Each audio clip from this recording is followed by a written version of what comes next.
Maoist అని చెప్పి కార్యకర్తలను చంపించాడు.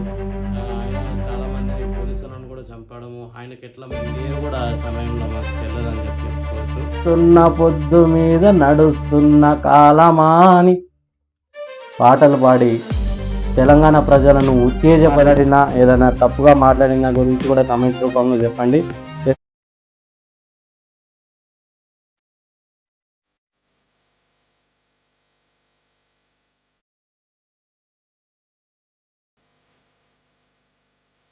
హాయ్, హలో, నమస్తే, వెల్కమ్ టు అవర్ ఛానల్ నిజం. సో అందరూ ఎలా ఉన్నారు? బాగానే ఉన్నారు అయితే అనుకుంటాను. సో ఈరోజు మీరు ఆల్రెడీ మన తమిళలో చూసే ఉంటారు.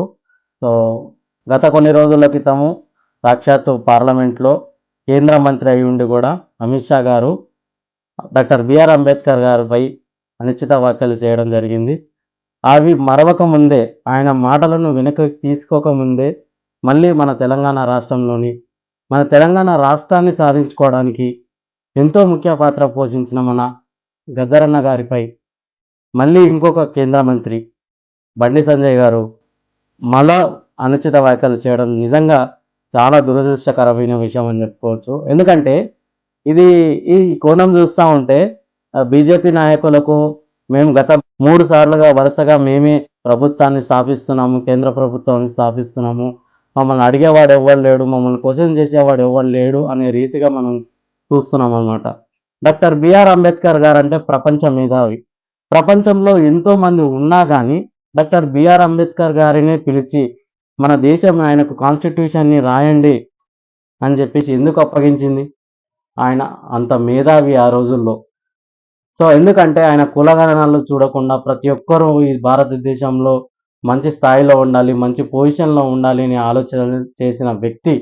ఆయన గురించి ఒక్కసారి ఏంటి 100ల సార్లు అంబేద్కర్ గారు, అంబేద్కర్ గారు, అంబేద్కర్ గారు, అంబేద్కర్ గారు అని చెప్పేసి మేము అంటూనే ఉంటాం. ఎందుకంటే ఆయన లేకపోతే ఈరోజు మేము లేము. గత 4 రోజుల క్రితం రిపబ్లిక్ డే, గణతంత్ర దినోత్సవం జరుపుకున్నామంటే ఈరోజు ఆయన ఆ రోజు చేసిన కృషి, ఆయన ఆ రోజు కష్టపడ్డ కష్టం వల్లే ఈరోజు 76వ గణతంత్ర దినోత్సవం మనం స్థాపించుకొని మనము సెలబ్రేట్ చేసుకోవడం జరిగింది. సో ఆయన్నేమో అమిత్ షా గారు అలా అనడం, ఆయన మాటలను రిటర్న్ తీసుకోకపోవడం, మళ్ళీ కొన్ని రోజులకే బండి సంజయ్ గారు, మన గద్దరన్న గారు, ఆయన ఐడియాలజీ వేరు, ఆయన బీజేపీ కార్యకర్తలను చంపించిండు, ఆయనకి ఎట్లా ఇస్తాం పద్మభూషణ్, మేము ఇయ్యం అంటే అది బీజేపీ ప్రభుత్వం, బీజేపీ ఇస్తుందా, బీజేపీ పార్టీ పద్మభూషణ్ ఇస్తుందా, లేదు అంటే కేంద్ర ప్రభుత్వం ఇస్తుందా? ప్రభుత్వం వేరు, పార్టీ వేరు, పొలిటికల్గా పార్టీ వేరు, ప్రభుత్వం వేరు. మా పార్టీ వాళ్ళకే ఇస్తాం అనే ఆలోచనలు ఉండవు ప్రభుత్వంలో. అందరికీ ఇవ్వాలనేదే ఉంటుంది, ఎవరైతే దానికి అర్హుడో వాళ్ళకి ఇవ్వాలని ఉంటుంది. సో ఓకే, ఈసారి ఆయనకు రాకపోయిండొచ్చు పద్మభూషణ్. అలాంటప్పుడు మీరు ఏ విధంగా మాట్లాడాలి? సరే, ఎందుకో రాకపోయిండొచ్చు, నెక్స్ట్ టైం కూడా మనము ఇంకా మనకు అవకాశం ఉంది కదా, అప్పుడు మళ్ళీ ఆయన పేరును పంపిద్దాం. ఆ సమయానికి మనకు ఆయన గొప్పతనం తెలిసి అప్పుడు గుర్తించి పద్మభూషణ్ ఇస్తారు అని చెప్పే విధంగా మీ మాటలు ఉండాలి. కానీ మీరు ఏ విధంగా మాట్లాడుతున్నారు? ఒక కేంద్ర మంత్రి స్థాయిలో ఉండి ఏ విధంగా మాట్లాడుతున్నారు? ఆయనకు మేము ఇవ్వం అని చెప్పేసి మీరు ఇంత కడాఖండిగా చెప్తున్నారంటే దాన్ని తీవ్రంగా ఖండిస్తున్నాం.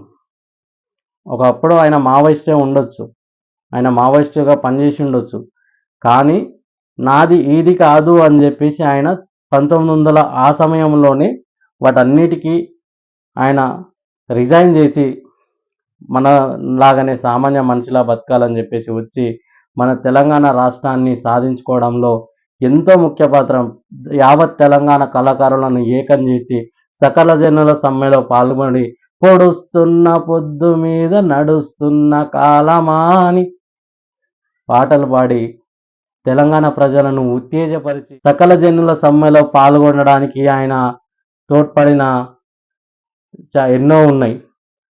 మేము ఆ రోజుల్లో ఇంటర్ చదువుతూ ఉన్నాం, ఆయన ఇలాంటి వాళ్ళు మరి ఎందరో ఉన్నారు. కానీ ఆ రోజు మీరు ఎక్కడ కూడా కనిపించలేదు. మీరు కూడా ఒక తెలంగాణ వ్యక్తే కదా, మీరు కూడా తెలంగాణ భావజాలం ఉన్న వ్యక్తే కదా, కరీంనగర్లో నుంచి ఉన్నారు కదా, మీరు కూడా నిజామాబాద్, కరీంనగర్ ఆ ఏరియాలో నుంచి ఉన్నారు కదా, మరి మీరు ఏ రోజు సకల జమ్ముల సమ్మెలో కనిపించలేదు, ఏ రోజు మీరు మాట్లాడలేదే ఆ సమయంలో. ఇదేంటంటే మరి బిఆర్ అంబేద్కర్ గారి గురించి అన్నప్పుడు మీరు అట్లా అనడము సరికాదు అని చెప్పేసి మీరు ఎందుకు బయటకు వచ్చి మాట్లాడలేదు? అంటే ఇది ఎలా ఉందంటే ప్రపంచ మేధావులను ఆ, ఆ, రాష్ట్రాల కోసం కష్టపడే వాళ్ళను తక్కువ చేసే విధంగా మీరు మాట్లాడడం చాలా చాలా దురదృష్టకరమైన విషయం. ఈరోజు మీరు కేంద్ర మంది అయితే మా అంటే ఇంకొక 5 సంవత్సరాలు 4 సంవత్సరాలు ఉంటారు, వెళ్ళిపోతారు. బట్ వాళ్ళు సృష్టించిన చరిత్ర కొంచెం ఇంకా కొన్ని కాలాలు ఈ తర్వాత నెక్స్ట్ 10 జనరేషన్స్ కూడా వాళ్ళ గురించి మాట్లాడుకుంటాయి. నీ గురించి ఎవడు మాట్లాడుకుంటాడయ్యా? నీ గురించి ఎవడు మాట్లాడుకుంటాడు? మహా అంటే ఇంకొక 5 సంవత్సరాలు మాట్లాడుకుంటారు. ఆ తర్వాత నువ్వు ఓడిపోయినావంటే నువ్వు ఎవరో కూడా గుర్తుపట్టరు. మరి ఈరోజు డాక్టర్ బిఆర్ అంబేద్కర్ గారు అంటే ప్రపంచవ్యాప్తంగా అందరికీ తెలుసు. అంతెందుకు మన గద్దరన్న గురించే మన మోదీ గారే, prime minister of India Modi గారే కదా ట్వీట్ చేశారు. వినతి ఏదో లేఖ రాసి పెట్టారు. మరి ఆయన ఎందుకు అంత గుర్తించారు? ఆయనకున్న నాలెడ్జ్ కూడా మీకు లేకుండా పోయింది. మన తెలంగాణ మనిషే కదా అని చెప్పేసి మాట్లాడాలని లేకుండా పోయింది. అదే మనోళ్ళను మనం తక్కువ చేసుకోవడం అంటే ఇదేనేమో అనుకుంటాను నాకు తెలిసి. సో ఆయన ఇవన్నీ కూడా వదిలేసి, నక్సలిజం అవన్నీ కూడా వదిలేసి దేవుణ్ణి నమ్మమని కూడా చెప్పిండు ఆయన. దేవుని మీద కూడా కొన్ని పాటలు పాడిండు. అవన్నీ మీకు తెలుసా? దేవుని మీద కూడా కొన్ని పాటలు భద్రాచలం వెళ్ళి భద్రాచలం గురించి, పర్ణశాల వెళ్ళి పర్ణశాల గురించి, సీతమ్మదేవిని మొక్కాలి అని చెప్పేసి ఆమె గురించి, సీతమ్మదేవి గురించి మంచిగా మాట్లాడడం జరిగింది. కొన్ని కమ్యూనిస్టు పార్టీలో కూడా ఆయన వివరించడం జరిగింది. దేవుడిని ఈ సమయంలో ఈ రోజుల్లో దేవుడిని కూడా నమ్మాలి అని చెప్పేసి వివరించడం జరిగింది. కాకపోతే కమ్యూనిజం ఐడియాలజీ వేరు కాబట్టి వాళ్ళు దాన్ని పరిగణనలోకి తీసుకోలేదు. కానీ ఆయన వివరించడం జరిగింది. ఈరోజు మీరు కేవలం మేము కూడా టెంపుల్కి వెళ్తాం, మేము కూడా దేవుళ్ళని మొక్కుతాము, మీరు ఒక్కరే కాదు, మీరు కేవలం మతము రాజకీయాలను ఎక్కువ ప్రోత్సహిస్తున్నట్లే ఉంది మీరు మాట్లాడే విధానం. ఆయన ఐడియాలజీ ఏంటి అనేప్పుడు మీరు ఫస్ట్ క్వశ్చన్ రేజ్ చేయగానే ఆయన ఐడియాలజీ ఏంటి అని రైజ్ చేశారు. ఆయన కూడా ఐడియాలజీలో దేవుణ్ణి మొక్కేది కూడా ఆయన ఐడియాలజీలో ఉంది. సో బండి సంజయ్ గారు, మీరు ఇట్లా మాట్లాడడం అయితే సరికాదు. ఇంకోసారి ఇలాంటి మాటలను మాట్లాడే ముందు ఆలోచించి మాట్లాడాలని చెప్పేసి మీకు రిక్వెస్ట్ చేస్తున్నాను. సో తక్షణమే ఖచ్చితంగా మీరు మాట్లాడిన మాటలను వెనక్కి తీసుకొని క్షమాపణ తెలియజేసుకుంటే మంచిది అని చెప్పేసి నా అభిప్రాయం. ఎందుకంటే ఆల్రెడీ బీజేపీ పార్టీ రీసెంట్గా ఆయన అట్లా మాట్లాడి కొంచెము ఏదంటే ఒక నెగిటివ్లో ఉంది ఆల్రెడీ. బీజేపీ పార్టీని ఎవరు హత్య చేయట్లేదు, ఆత్మహత్య చేసుకుంటున్నారు. మీకు మీరే ఆత్మహత్య చేసుకుంటున్నారు. సో మీరు మంచి పొజిషన్లో ఉన్నప్పుడు, ఒక గౌరవప్రదమైన పొజిషన్లో ఉన్నప్పుడు ఇంకొక అవతల వ్యక్తి ఆయన వేరే పార్టీలో ఉండొచ్చు, ఉండకపోవచ్చు, మీరు గౌరవంగా మాట్లాడితే మీకు గౌరవం దక్కుతుంది, మీకు రెస్పెక్ట్ దక్కుతుంది. మీకు ఆల్రెడీ ఎప్పటి నుంచో అందరూ అంటూ ఉంటారు కదా, give respect and take respect. మీరు ఏ విధంగా మాట్లాడతారో మిమ్మల్ని కూడా అదే విధంగా మాట్లాడతారు. సో ఆల్రెడీ అమిత్ షా గారు అంబేద్కర్ గారిని అనుచిత వ్యాఖ్యలు అట్లా చేసిన తర్వాత BJP party already BC SC వాళ్ళు కూడా కొంచెం నెగిటివ్లోనే ఉన్నారు.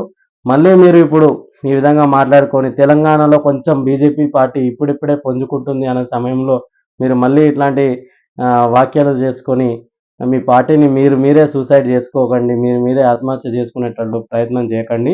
సో ఎందుకంటే ఏదో పొలిటికల్ కానీ కాదు, ఇట్లాంటి మంచి చరిత్రలో నిలిచిపోయిన వ్యక్తుల గురించి ఎప్పుడు కూడా మాట్లాడేటప్పుడు ఖచ్చితంగా ఒక మాట ఆలోచించి మాట్లాడితే మనకు తర్వాత ముందు మనుగడ ఉంటుంది. లేదు నేను నా ఎంపీని, నేను ఒక కేంద్ర మంత్రిని, నాకు ఇష్టం వచ్చినట్లు మాట్లాడతా అంటే ఈరోజు ఎవ్వరు కూడా చూస్తూ ఊరుకుండే వాళ్ళు లేరు. ఎందుకంటే సోషల్ మీడియా ఎంత ఫాస్ట్గా స్ప్రెడ్ అయిపోతుందో మీకు తెలుసు. ప్రతి ఒక్కరి అభిప్రాయం ప్రతి ఒక్కరు వితిన్ ఫ్రాక్షన్ ఆఫ్ సెకండ్స్లో ప్రపంచానికి తెలియజేసే రీతిలో ఈరోజు ఉన్నారు కాబట్టి సో మీరు ఖచ్చితంగా మీ ఒళ్ళు దగ్గర పెట్టుకొని మాట్లాడితేనే నెక్స్ట్ రాబోయే రోజుల్లో మంచి మనుగడ ఉంటుంది. మంచిగా మీరు అనుకున్న ఉన్నత స్థాయిలోకి వెళ్తారు. అంతేగాని నాకు ఇష్టం వచ్చినట్లు మాట్లాడుతుంటే మాత్రం ఈ భారతదేశంలో అస్సలకి కుదరదు. ఓకే. సో మీరు ఈ యొక్క మాటలు ఏదైతే గద్దర్ గారిపై మీరు అనుచిత వ్యాఖ్యలు చేశారో అవి ఖచ్చితంగా వెనక్కి తీసుకోవాల్సింది ఉంటుంది. వెనక్కి తీసుకోండి అండ్ క్షమాపణలు చెప్పండి. So thank you very much. నిజం ఈ వీడియోను మీరు ఇప్పటిదాకా చూసినందుకు మీ అందరికీ చాలా చాలా థ్యాంక్ యూ చెప్పుకుంటూ, అదేవిధంగా ఈ వీడియో అందరికీ చేరేలాగా ఖచ్చితంగా షేర్ చేయండి, సబ్స్క్రైబ్ చేయండి. నేను మాట్లాడిన విషయము కరెక్టా రాంగా అనే విషయం మీద మీరు కామెంట్ రూపంలో డిస్కషన్ పెట్టండి. నేను నా తప్పుగా మాట్లాడిన దాని గురించి కూడా కామెంట్ రూపంలో చెప్పండి.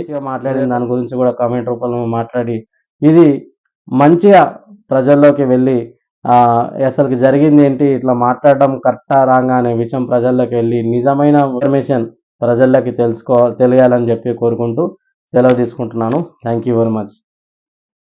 జై జై భారత్, జై అంబేద్కర్.